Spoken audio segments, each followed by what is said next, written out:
कल हम लोगों ने पूर्ण संख्या, प्राकृत संख्या, ये सब संख्या के बारे में समझ लिए थे। अगर आप लोग क्लास नहीं देखे हैं तो वो जाके देख लीजिएगा फर्स्ट क्लास। तो आज हम लोग दूसरा क्लास ले रहे हैं और यहाँ हम लोग परिमेय संख्या, अपरिमेय संख्या, वास्तविक संख्या को अच्छे तरीके से समझेंगे। बहुत ही महत्वपूर्ण संख्या है। इसको जब तक आप नहीं समझिएगा तब तक आप वास्तविक संख्या को नहीं समझ पाइएगा।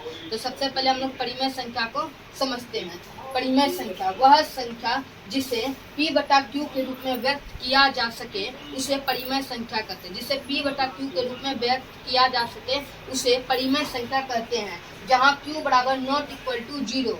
जैसे 3/4, 3/4 एक परिमेय संख्या है। ठीक, 3/4 एक परिमेय संख्या, क्योंकि इसे p बटा q के रूप में व्यक्त किया जा सकता है। जहाँ p और q पूर्णांक हो, ये याद रखना है, जहाँ p और q पूर्णांक संख्या हो। ठीक, अब जैसे 0 है, 0 भी एक परिमेय संख्या है। 0 एक परिमेय संख्या है, लेकिन 1/0 एक परिमेय संख्या नहीं है। क्यों? क्योंकि यहाँ पर p तो एक पूर्णांक संख्या, लेकिन q यहाँ पर 0 है, जो परिमेय संख्या में नहीं होता। क्योंकि परिमेय संख्या में जहाँ q बराबर नॉट इक्वल टू 0 होना चाहिए, तो 0 अगर नीचे रहेगा तो वह परिमेय संख्या नहीं है। √16 भी एक परिमेय संख्या। √16 का वर्गमूल होता है 4 को p बटा q के रूप में लिख सकते हैं 4/1। तो यह भी एक परिमेय संख्या है। अब हम लोग दूसरे संख्या अपरिमेय संख्या को समझते हैं। परिमेय संख्या समझ गए, जिसे p बटा q के रूप में व्यक्त किया जा सके उसे परिमेय संख्या कहते हैं। और अपरिमेय संख्या ठीक इसके उल्टा है। जिसे p बटा q के रूप में व्यक्त नहीं किया जा सके उसे अपरिमेय संख्या कहते हैं। जिसे p बटा q के रूप में व्यक्त नहीं किया जा सके उसे अपरिमेय संख्या कहते हैं। उसे अपरिमेय संख्या कहते हैं। जहाँ q बराबर नॉट इक्वल टू, जैसे √2 एक अपरिमेय संख्या, इसे p बटा q के रूप में व्यक्त नहीं कर सकते।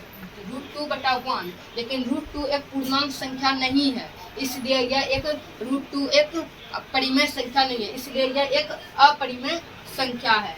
जैसे √2, √3, 3 प्लस √5, 2√2, 1 2 3 1 2 3 डॉट, ये सब एक अपरिमेय संख्या, ये सब एक अपरिमेय संख्या है। लोग परिमेय और अपरिमेय संख्या के बारे में समझ लिए। अब इससे संबंधित कई बार बिहार बोर्ड ने प्रश्न पूछा है, तो उसको हम लोग हल करते हैं। प्रश्न 1 है, क्या दो अपरिमेय संख्याओं का गुणनफल हमेशा अपरिमेय होता है? क्या दो अपरिमेय संख्याओं का गुणनफल हमेशा अपरिमेय होता है? तो नहीं होगा इसका आंसर, क्योंकि दो अपरिमेय संख्या का गुणनफल हमेशा अपरिमेय नहीं होता। जैसे दो अपरिमेय संख्या ले ले, √2 गुना √2, तो अगर इसका हम लोग गुणनफल करते हैं तो √2 गुना √2 2 होता है, जो एक परिमेय संख्या है। तो दो अपरिमेय संख्याओं का गुणनफल, तो दो अपरिमेय संख्याओं का गुणनफल हमेशा अपरिमेय होता है। इसका आंसर हो जाएगा नहीं। इसका आंसर हो जाएगा नहीं, क्योंकि परिमेय हो सकता है, इसलिए इसका आंसर नहीं। अब दूसरा प्रश्न 2 है, दो अपरिमेय संख्याओं का योग, दो अपरिमेय संख्याओं का योग कभी अपरिमेय नहीं हो सकता, कभी अपरिमेय नहीं हो सकता। किसको हम लोग हल करते हैं? क्या बोल रहा है? दो अपरिमेय संख्याओं का योग, दो अपरिमेय संख्या हम लोग ले लेते हैं, √2 और √5 ले लिए। दो अपरिमेय संख्या का योग कभी अपरिमेय नहीं हो सकता, नहीं, इसका आंसर गलत है। अपरिमेय हो सकता है। क्या होगा? अपरिमेय हो सकता है।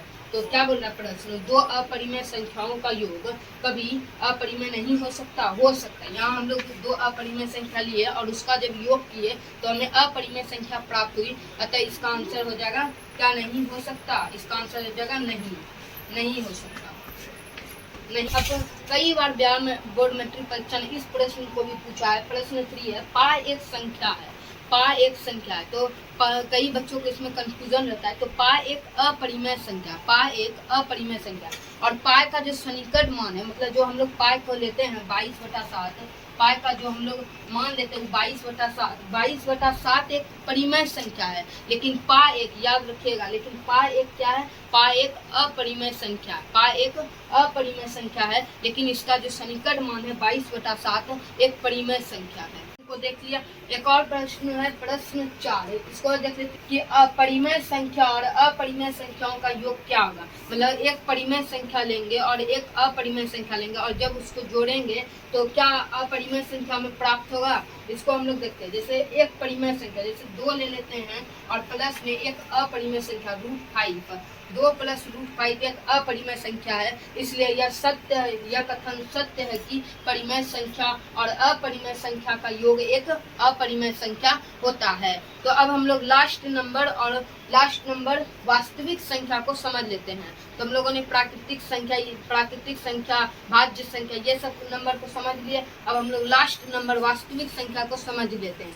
वास्तविक संख्या, परिमेय संख्या और अपरिमेय संख्या के समुच्चय को, मतलब अगर दोनों को जोड़ देंगे तो वह संख्या वास्तविक संख्या कहते हैं। तो परिमेय संख्या और अपरिमेय संख्या के समुच्चय को वास्तविक संख्या कहते हैं। कुछ भी ले लीजिए, 0, √2, -1, -3, पाई, 22/7, ये सब क्या है, ये सब वास्तविक संख्या है। तो वास्तविक संख्या समझ गए, परिमेय संख्या और अपरिमेय संख्या के समुच्चय को वास्तविक संख्या कहते हैं। तो आज यहाँ पर क्लास को विराम देते हैं, फिर हम लोग कल आप लोग से मिलेंगे और कल हम लोग यूक्लिड विभाजन एल्गोरिथ्म से मोसो निकालना सीखेंगे, जो बहुत ही महत्वपूर्ण है। जय हिंद।